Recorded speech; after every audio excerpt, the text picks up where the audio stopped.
So let's move to this story, and I think a lot of the stuff we tend to cover has, many connections when you think about it, and this one absolutely connects with everything we're talking about in terms of who runs our country, the emergence of Reform UK, the Conservative Party and their leadership bid, and what does that leader have to, or potential leader have to say to become the eventual leader. And we cross to Austria for this story. Austria's far-right Freedom Party, the FPO, has topped the country's national elections in a historic vote and comes as far-right parties across Europe, it seems, are making gains. The FPO got 28.8% of the votes. They beat the ruling Conservatives into second.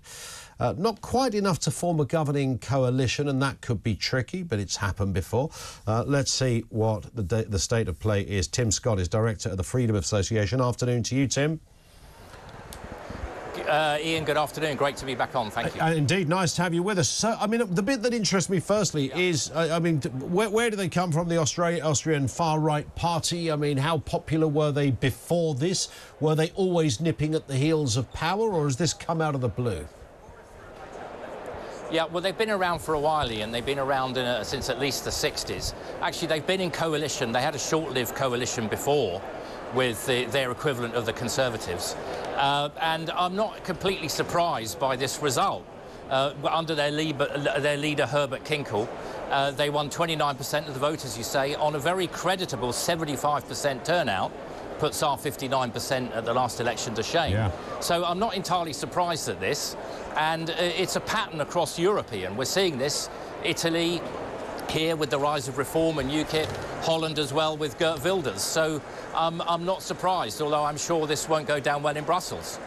No, I would imagine they're probably losing their minds in Brussels right now over what is happening here. Yes. Is this largely connected to immigration? That might sound like the most obvious question in the world. Yeah, I think it is, Ian. And the Freedom Party, the FPO, they're talking about migration. And Herbert Kienkel, their leader's pointing out, a bit like us, that there's a lot of countries between Austria and where people are coming from, even more between us and where they're coming from. So he's talking about remigration, and I think this is driven by many of the usual things that you would see. People are very concerned about a changing society, that multiculturalism, for which there's never really been much of a mandate, is struggling. People see a changing country and changing in ways that, they don't always like or appreciate. Yeah, and interesting that even in Germany, Chancellor Scholz, almost playing catch-up on these concerns. Yes, you're quite right, Ian. And, migration, of course, does have its benefits if it's properly managed. And if the numbers are reasonable and you know who's coming and who they are and why they're coming. Germany's, I think, is in trouble as well. We remember Angela Merkel letting in, 1 million people from Syria back in 2015. And there's now a number of countries really worried. I read this morning that Germany they've got an agreement with Turkey that they're going to deport 500 people a week back to Turkey. It's interesting, Ian. You've got countries in the European Union who seem to be doing better than we are at deporting people.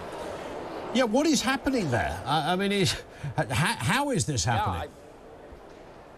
Yeah, I know. I think it's political will.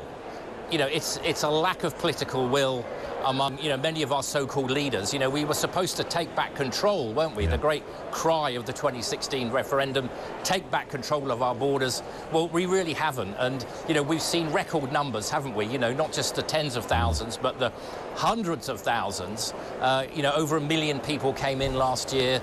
The dinghy arrivals that are record high. I think the public are really fed up about this. Yeah. And I don't think Labour really, Ian, want to do much about it. It's absolutely not in their DNA. And you can hear, when I keep banging on about this particular point, Tim, but whenever we hear Starmer or Yvette Cooper talking about this, they seem to concentrate on this smash the gang thing, as if no one's ever had that idea before.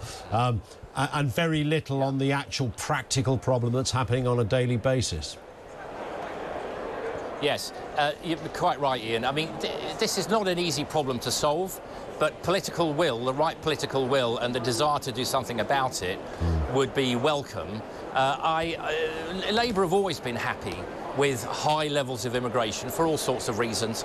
Let's not forget it was Tony Blair who threw the doors open back in the early 2000s, and since then we've had 10 million people come into the country, which is a huge increase, and really we're not controlling or managing the numbers as we should. Do you think, I scratch my head on this, Tim, because there's part of me that thinks, you know, this can't be that hard to sort out. I wonder, if one of the root problems of this, you know, when we read one of those Freakonomics books in years to come, somebody will have a whole chapter on this. Do you think it's because politicians, largely centrist politicians, certainly centre-left and left, but even centrist politicians,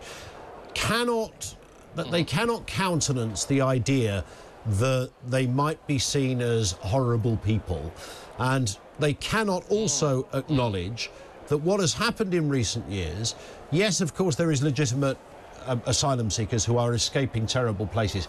Anyone with a brain knows that. I agree. But it's also become a bit of a thing for people around the world to decide, I want to live somewhere else. And we are in that era currently. Politicians don't seem to want to acknowledge that that group exists as well, and probably in very large, if not bigger numbers than the other group. Well, the first step to solving any problem is acknowledging that it exists. And I think we've got a political class, not just here, but right across Europe, and particularly in Brussels, who are in complete denial, Ian. Complete denial that this problem either exists. It's like Dennis Nielsen, you know, move along, nothing to see here, you know, la, la, la, you know, nothing's happening. But look who's coming across the channel in dinghies. It's 85% young single men, isn't it? And, you know, that really has economic migrant written all over it. Of course, some people are fleeing where they came from, but France is a safe country. So really anybody crossing from France, you know, really, I think it's really questionable whether they're a genuine migrant at all. And really the large majority of them, in my view, particularly when it's overwhelmingly young single men, the overwhelming majority of them are economic migrants. I sensed that most people listening to this now would support exactly that point. Listen, Tim, we have to stop there for time. We'll let you get back to the conference. Tim Scott is director of the Freedom Association.